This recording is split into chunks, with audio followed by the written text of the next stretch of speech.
मैं संस्कृताय अहम वर्षा भवतां सर्वेषां हार्दिक स्वागतम एवं अभिनंदनम करोमि। तो मित्रों, आज हम संस्कृत प्रश्नोत्तरी संधि में प्रश्न 259 से लेकर के 310 तक कराएंगे। ठीक है। अब देखिए, प्रश्न है 259। धनुष टंकार है इत्यत्र कह संधि। तो इत्यत्र षष्टुत्व संधि। हल संधि किम उदाहरणम। वागीशः, विद्यालय है, अरहणकन या उपेंद्र। तो ये होगा वाग्धन ईश वागीश, वाग्धन ईश वागीश। ठीक है। फिर है यरो अनुनासिके अनुनासिको वा इत्यत्र सूत्रस्य उदाहरणम अस्ति। वाङ्मयम्। उल्लेख है वागीश जगदीश। तो वाङ्मयम्।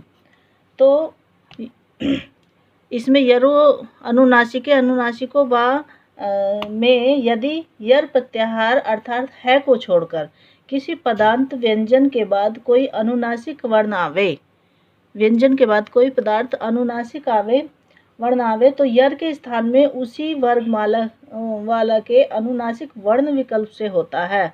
और यदि किसी प्रत्यय का अनुनासिक वर्ण आवे तो नित्य होता है। जैसे ये है वाक्मयम्। वाक्मयम् तो का है, ये है वाक्मयम्। तो का जो अनुनासिक है ये क्या होगा, का होगा अंगः। तो ये वाङ्मय हो जाएगा। ठीक है। एतेषु परस्मरणस्य किम उदाहरणम। सम्राट है संचय शांत है संस्च्युत। तो शांत है। तल्य का संधि विग्रह है तत् धन लय। तल्य है तैल्य है या तल्य है, तो यह आएगा तत् धन लय। तो इसमें यदि तय वर्ग के बाद लय आवे तो उसके स्थान पर लय हो जाता है। इस तय वर्ग के बाद यदि लय आवे तो इस तय का जो है लय हो जाता है, तब हो जाता है ये तल्य है। मृगाश्चरन्ति इति पदस्य संधि विच्छेद अस्ति। तो ये होगा मृगः चरति, मृगाः चरन्ति, मृगाश्चरन्ति या मृगाचरन्ति। तो ये होगा मृगा चरति। कस्मिंचित् उद्धरणीये पदस्य संधि विच्छेद अस्ति। कस्मिंचित् अरण्ये, इसमें होगा कस्मिंचित् अरण्ये। अत्र संधि युक्तम पद किम। संस्कृत पाठ्यपुस्तकम पुस्तगत पाठान अन्य भाषाया पाठन विधौ संस्कृत छाया छात्रा। तो संस्कृत छाया। तर्टिका में संधि विच्छेद है स्वर संधि, विसर्ग संधि, व्यंजन संधि, स्वर विसर्ग संधि। तो यह होगा व्यंजन संधि। तत्धन टीका तट्टीका, तत्धन टीका तट्टीका। महश्च चित्रम इत्यस्मिन् केन सूत्रेण संधि भवति। तोर्ली स्तो इश्चुनाइश्चु खरी च झलाम जसोअन्ते। तो महेश चित्रम का होगा स्तो इश्चुनाश्चु। अलंकरोति इत्यस्य संधि विच्छेद किम भवति। तो ये होगा अलम करोति, अलम करोति या अलम करोति या अलम करोति। ये होगा अलम करोति। समचयात पद होगा, समचयात का संचयात होगा। ठीक है। अगले प्रश्न तो अब देखिए, अलम कुर्वन्ति संधि पद होगा।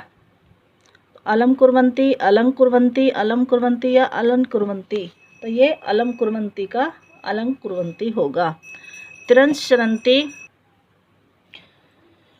फिर ये देखिए, तिरंश चरन्ति संधि विच्छेद पद होगा। तृणम चरति, तृणश चरति, तृणा चरति, तृणम चरति। तो ये होगा तृणम चरति। जगत याति, जगत याति, जग यादाति, जगत ताति या जगत याति। तो इसका ता का दा हो जाएगा जगत याति। प्रत्यादेव है, ये होगा प्रत्यात देव है।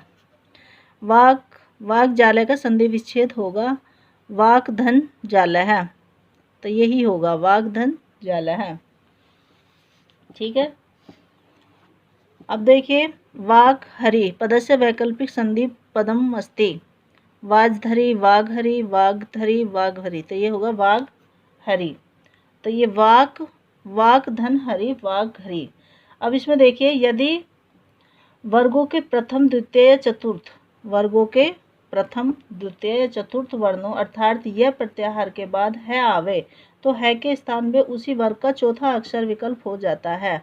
जैसे आपको पता है वाक धन हरि, तो हा आया है, तो ये जो का है इसी का ही तीसरा स्थान हुआ कि नहीं, वाक हरि, और हा घा का चौथा स्थान होगा उसी का, हा है जैसे ये वाह, तो इसमें वाघ घरी है, तो ये चौथा अक्षर हो जाता है। ठीक है भाई, यदि प्रथम द्वितीय चतुर्थ वर्ण अर्थात यह प्रत्याहार के बाद है आवे, है ना, या तो पहला हो, जैसे इसमें का है, वाह खरी कह पहला है ना, प्रथम है का है, तो उसके आवे तो उसके स्थान में उसी वर्ग का चौथा अक्षर है ना, चौथा अक्षर होता है भाई, है के स्थान पर। किसके स्थान पर होगा, है के स्थान पर। अगर द्वितीय होता खा होता तब भी, अगर चौथा होता घा होता तब भी, इसमें हा के स्थान पर चौथा स्थान उसी वर्ग का हो जाता है। ठीक है, अब तल्लीन शब्द का संधि विच्छेद होगा तत् धन तल्ली, तत् धन लीन है, तत् धन लीन है, तल्लीन है। ठीक है, इसमें आपको बताया था हमें तोरली सूत्र से तय वर्ग के बाद यदि ला आ जाए तो उस ता का भी ला हो जाता है। आज़ादी देखिए, अच धन आदि, यत अवसरे का ता का दा हो जाएगा, यद अवसरे। किताब नाम, तो ये होगा अंकिता नाम, अंकिता नाम। इष्टुना इष्टु इति सूत्रे इष्टुना अत्र का विभक्ति, तो इष्टुना का होगा ये इष्टुना का तृतीय विभक्ति। ठीक है, जगन्नाथ में कौन सी संधि है, ये व्यंजन संधि है। षष्ठोअटि सूत्र का उदाहरण है तच्छिव है, षष्ठोअटि सूत्र का उदाहरण है तच्छिव। ठीक है, उद्योग का संधि है उत्धन योग है, उद्योग है, उत्धन योग है, उद्योग है। अब देखिए, अनंतः शब्द के सही संधि होगी अनधन अंत है, अनंत है। भगवत गीता का संधि विच्छेद है भगवत धन गीता, भगवत गीता। ठीक है, उज्ज्वल है शब्द का सही संधि विच्छेद चुनिए, उत्धन ज्वल है। उज्ज्वल में प्रयुक्त संधि है व्यंजन संधि। हरिश्चंद्र में प्रयुक्त किस संधि का नाम सही है, तो इसमें हरिश्चंद्र में किसमें है संधि, व्यंजन संधि है। उड्डयनम का संधि विच्छेद होगा उत्धन डयनम। ठीक है, उत्थानम का सही शब्द इति पदस्य संधि, उत्थानम इति पदस्य संधि, तो ये होगा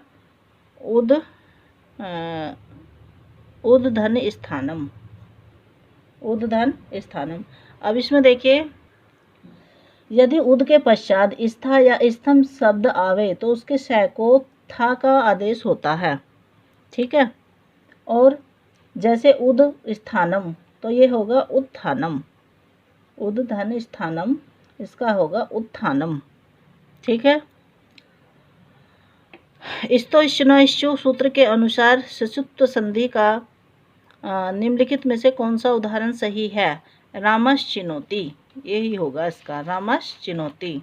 संस्कृता द्वारा कौन सा संधि रूप नहीं बनेगा, तो ये संस्कृता, संस्कृता और संस्कृता, संस्कृता, तो ये संस्कृता और ये संस्कृता, ये संस्कृता, ये तो होंगे, लेकिन ये सरस्कृता नहीं होगा। हरिम मंदे पद में संधि होगी मौनुस्वार से, मौनुस्वार से। उड्डीय है का होगा उत्धंडीय, उड्डीय है। रामः शेते का रामः शेते, रामः शेते। ठीक है,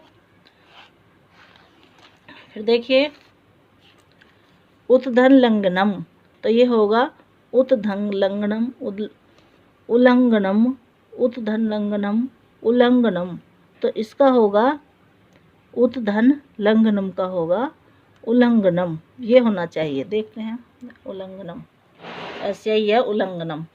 सत्यम वद है, तो ये सत्यम वद है। शंका, तो शंका। याचना, तो ये होगा यांचा, यांचना। ठीक है, चा वाला जो लास्ट वाला जो ये है अनुनासिक वर्ण है, ये होगा, जैसे चा का अनुनासिक वर्ण है या, तो ये चा या च्या। फिर है विप जालम, विपत जालम तो ये होगा विपत जालम। कंठ है, कंठ है का होगा कंठः। तस्मिन् स्त्रौ तस्मिन् तरौ। हरिम वंदे हरिम वंदे, मनुस्वारा वाला होगा ये, ठीक है। बुद्धि बुध धन धी। शुद्धि शुद्धन धी शुद्धि। अह रह का विग्रह होगा, अह रह का विग्रह अहन धन रह, अहन धन रह। यदि अहन शब्द के परे विभक्तियों को छोड़कर कोई स्वर या हस प्रत्याहार आवे तो न को र आदेश होता है। जैसे ये है अहन धन अरह अह, तो ये अहर धन अह होगा, अहर धन अह होगा। तो इसका अहन धन अहर अहर रह, ठीक है। इसमें क्या हुआ, ना का रा हो जाता है, ना का रा हो जाता है, तब ये अह रह हो जाता है, ठीक है। मनोरथ का संधि विच्छेद होगा मनस धन रतः। मनोरथ में संधि है विसर्ग संधि। मनोरथ में क्या है, विसर्ग संधि है। मनोरथ में विसर्ग संधि है। मनोरथ का संधि विच्छेद होगा मनस धन रतः। अह रह का विग्रह होगा अहन धन रह। जो ना का है उसको क्या हो जाता है, रो अपी रो सुपी, रो सुपी सूत्र से, रो अपी सूत्र से जो ना का रा हो जाता है, ठीक है भाई। यदि अहन शब्द के परे विभक्तियों को छोड़कर कोई स्वर या हस प्रत्याहार आवे तो न को र आदेश हो जाता है, ठीक है। न का र हो जाता है तब ये अह रह हो जाता है। शुद्धि का शुद्धि होगा शुद्ध धन धी शुद्धि। बुद्धि का बुद्ध धन धी बुद्धि। हरिम वंदे तस्मिन् स्त्रौ और कंठ है। और विपत जालम विपत धन जालम। याचना यांच याच, ये देखिए याचना। शंका का षडंका। सत्यम वदः सत्यम वदः। उल्लंघनम उल्लंघनम। तो मित्रों आपको यह पहले वीडियो में नहीं आया होगा इसलिए हमने दोबारा रिपीट कर दिया है। कोई वीडियो कैसी लगी, और अगर अच्छी लगी है तो प्लीज़ इसको लाइक करिए और न्यू है तो सब्सक्राइब करिए। और मित्रों आपको ये डेली हम जो अभ्यास करा रहे हैं, डेली आपको ये अध्ययन करा रहे हैं, प्रैक्टिस, तो आपको कैसी लगती है प्लीज़ कमेंट्स में लिखना है। और इसी के साथ मैं अपनी वाणी को विराम देना चाहती हूँ। कल फिर मिलेंगे इसी संस्कृत संधि प्रश्नोत्तरी के साथ। नमः संस्कृताय। धन्यवाद।